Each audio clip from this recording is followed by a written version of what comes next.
هتعملي بمكونين احلى واجمل حاجة حلوة لاولادك، وبمكونين موجودين في البيت، وبجد وصفة فوق الروعة. الاول هنعمله مع بعض الشربات. انا ما بحبش السكر كتير، فبحط كوباية الا ربع من السكر وكوباية مية، وعليهم نص ليمونة، وهسيبها على النار لحد ما نعمله مع بعض وصفتنا. وصفة سهلة جدا، وبجد زي ما بيقولوا على قد الايد. دلوقتي انا جبت بولة كده، وجبت كوبايتين من الدقيق، طبعا هنخلهم الاول. عندك بقى اللي هو المصفى دي حلوة، بتنخل الدقيق كويس جدا. هجيب الكوباية التانية. بصي بقى يعني الكمية على حسب ما انت عايزة. انا هعمل كوبايتين من الدقيق. وصفة سهلة جدا، ومكوناتها بسيطة قوي قوي، وبجد هتأكلي أولادك أحلى وأجمل حاجة حلوة ممكن ياكلوها. هنحط كده ايه يعني نص معلقة سكر، وهحط بضاية.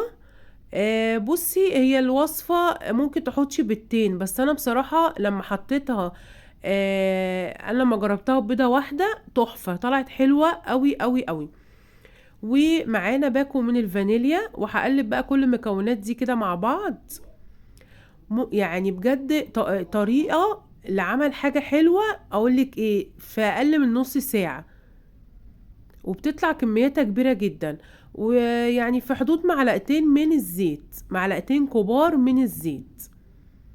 هقلب بقى المكونات دي كلها مع بعض.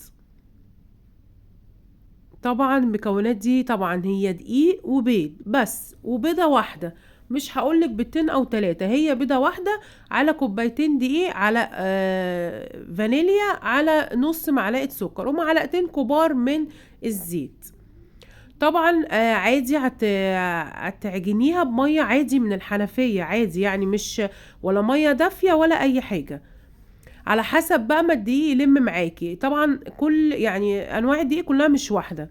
طبعا بصوا، انا لميتها اهو، وحطيت لها شويه زيت. اتلمت معايا بمنتهى السهوله. شايفين؟ بصوا البوله ما فيهاش يعني حته عجينه. سبتها ارتاحت يعني في حدود ايه نص ساعه كده. وبعد كده هقطعها بقى زي ما انتم شايفين على 4 تربع، وبعد كده هقطعها يعني على 4 تربع، وبعد كده كل ربع اقطعه على 2، هقسمه على 2. بصوا تفرديها كده لحد ما يبقى سمكها ولا رفيع قوي ولا يعني سميك قوي، وسط.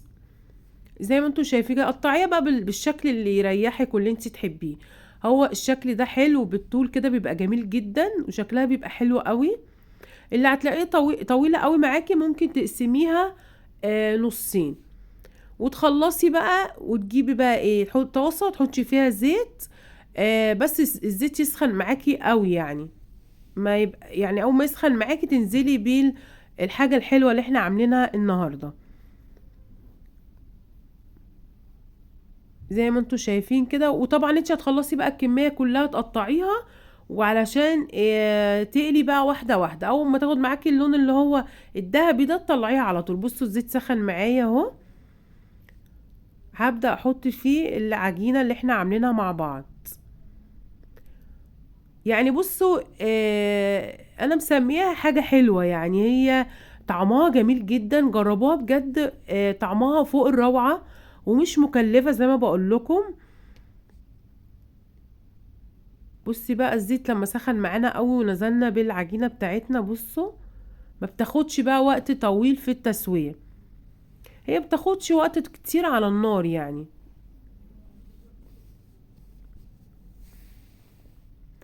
وصفة زي ما بقول لكم سهلة جدا، وممكن تعمليها زي ما بقولك، يعني كوبايتين دقيق وبضاية.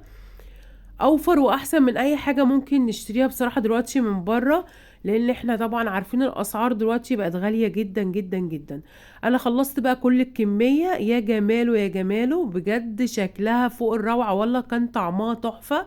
هجيب بقى الشربات اللي احنا عملناه مع بعض، هنزل بيه على الحاجة الحلوة بتاعتنا النهاردة.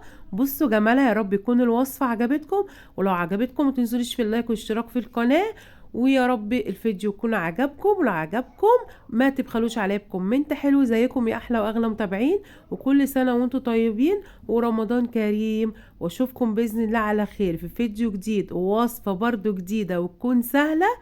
ومع السلامة يا احلى واغلى متابعين.